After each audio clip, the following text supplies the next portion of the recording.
สบายดีท่านผู้ชมที่รับชมทุกท่านเนาะตอนนี้ก็อยู่เกม Fortnite เนาะ Fortnite ก็จะมาสอนวิธีตั้งค่าของเฮาเนาะก็ขอไปเริ่มอยู่ที่ Discord เลยเริ่มที่ Creative เลยเนาะ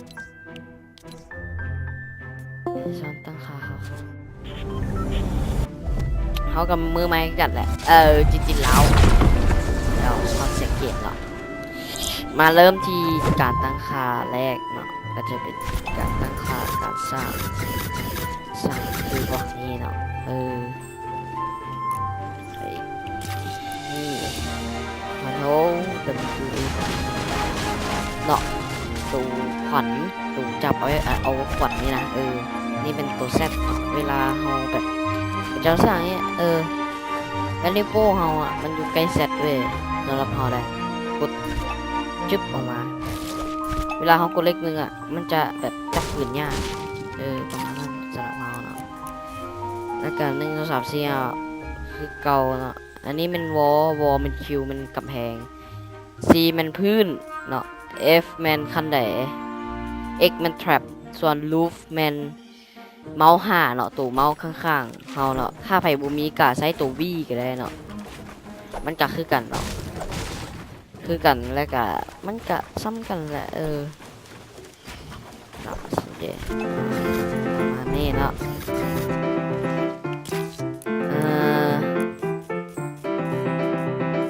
ที่เหลือก็ push talk G intersect G man edit แล้วก็ส่วนลงมานี่เรื่อยๆหันแม่นจะบ่มีหยังพิเศษละเพราะว่าก็จะตั้งค่าให้หมดละแล้วก็อยากแนะนำผู้เล่นมือใหม่เนาะสำหรับมือใหม่อยากให้เล่นแบบเซฟไปเล่นแบบแก๊งโหดทาวเวอร์อะไรกันเนี่ยดื้อนะแนะนำปืนสำคัญเลยก็คือปืนลึกซองตอนเล่นแรกมันก็จะเป็นที่สร้างตรงสีสามารถสร้างแล้วก็กดจึงเลยแบบสินะกดจึงอันนี้เขากดจึงดิแบบนี้เนาะแบบเราสามารถกดจึงก้อนอื่นก็จะลกแบบชุบสินะสินะแบบสิเขากับผู้เหลืองเนาะอยากขอตั้งค่ากราฟิกเนาะไปเบิ่งตั้งค่ากราฟิกอันนี้มันเบิ่งคนจากทางไกลเนาะกับสมมติว่าคนอยู่หันเนาะเขาก็จะเห็นชัดแบบชัดเลย Shadow แมนโมลีอันนี้มันพวกขอบเนี่ยต่างๆดิมันจะเป็นขอบสีเนาะซึ่งเขาบ่มักปานใดก็อยากให้มันสมจริงหน่อยนึงก็เลยปรับ Epic Texture ปิดเนาะ Effect ปิด Processing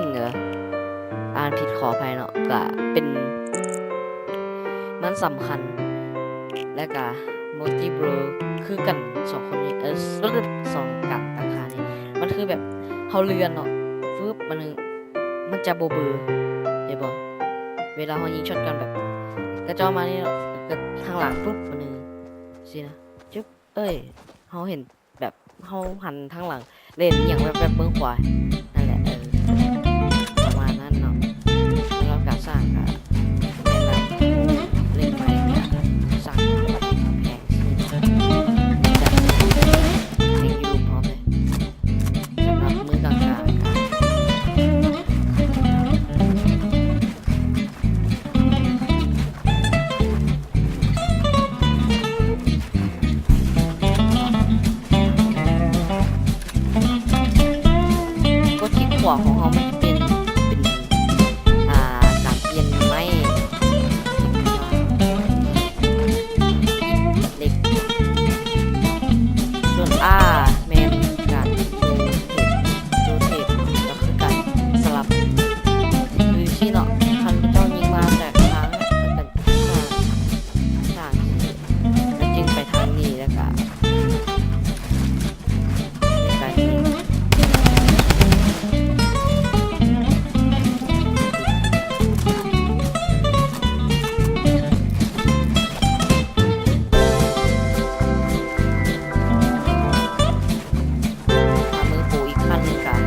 มาแนะนำวิธีการ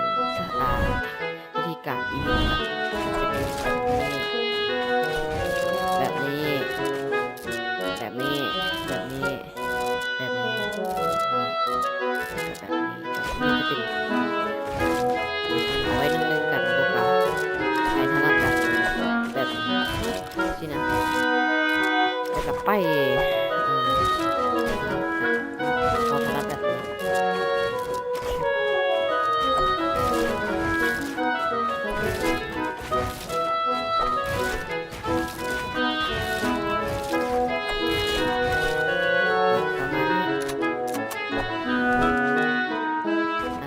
ล้วก็มีวิธีการมีวิธีนี้การต่อขึ้นสูงก็คือการทำไหนพื้นทำไหนกระเพงขึ้นมาดูได้กันพื้นทำไหนเห็นเร็วมันจะได้ซีมันจะต่อขึ้นสูงแบบเร็วโคตรเร็วกว่าตัวนี้อีกตัวนี้ต้องได้ยางหรอกส่วนหลังก็จะใช้วิธีแบบนี้นะเฮ็ด3 รอบเนาะนี่1 2 3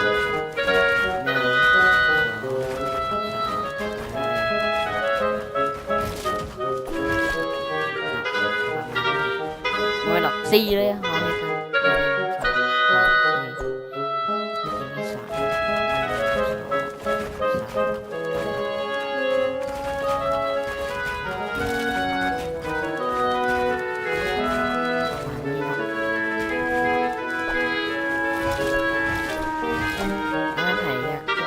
แบบคำไหนส่วนหลายคำไหนอีดิทสำ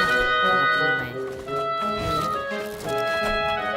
บางคนกับอีดิทเร็วเกินไปจนแบบไม่ติดเลยอันนี้ติดไว้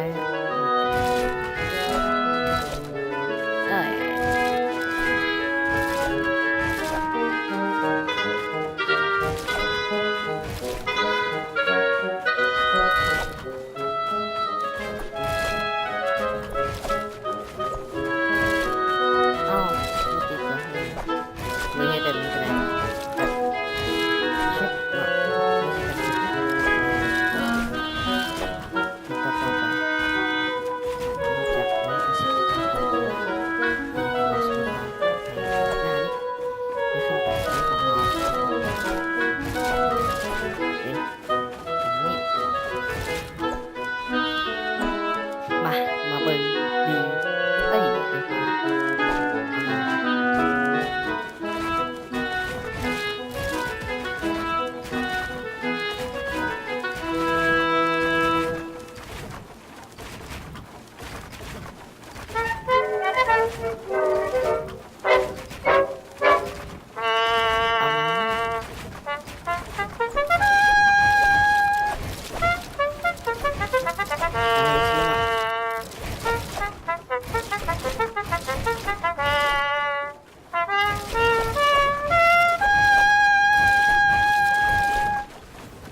จริงมีวิธีหนึ่งโดยต้องใช้แบบนี้แบบนี้การที่ดูดขึ้นยางไปเยี่ยวมาดูดขึ้นยางไปเป็นวิธีเยี่ยววิธีแบบนี้ทำเจ้าตัวแบบ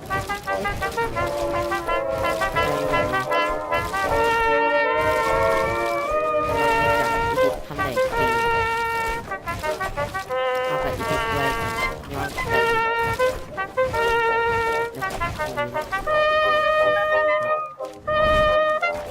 ซึ่งเขากลับคืนไปถึงโบมันใจครับดูเห็น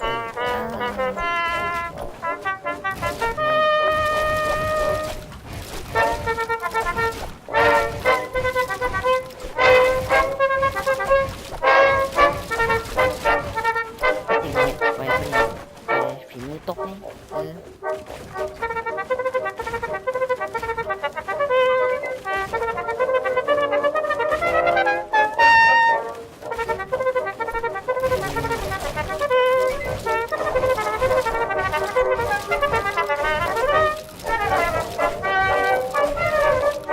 ไม่สิ่งสำคัญเลยถ้าอยากเป็นน้ำเป็น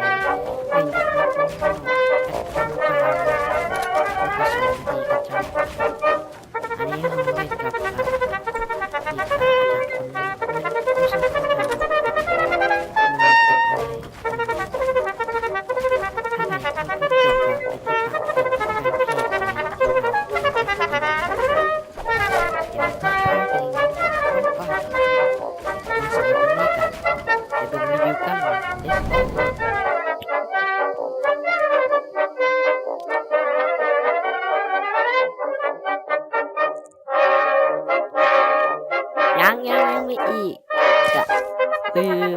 เป็นเซนสทีฟเนาะกับเซนสทีฟนี่นะ9.93 ส่วนคอนโทรลเลอร์เซนสทีฟ X กับ Y แมน192กับ183เนาะที่อยากจะตามนี่เนาะโอเคไปเบิ่งโอวิวแท้เลยแท้ๆเลยแก๊กไม่ตัวเสื้อไอ้เมื่อกี้มันเป็นไงวะ สู้เด็ดๆแต่ละคน ไม่เห็นดูวะ ไกล โอ้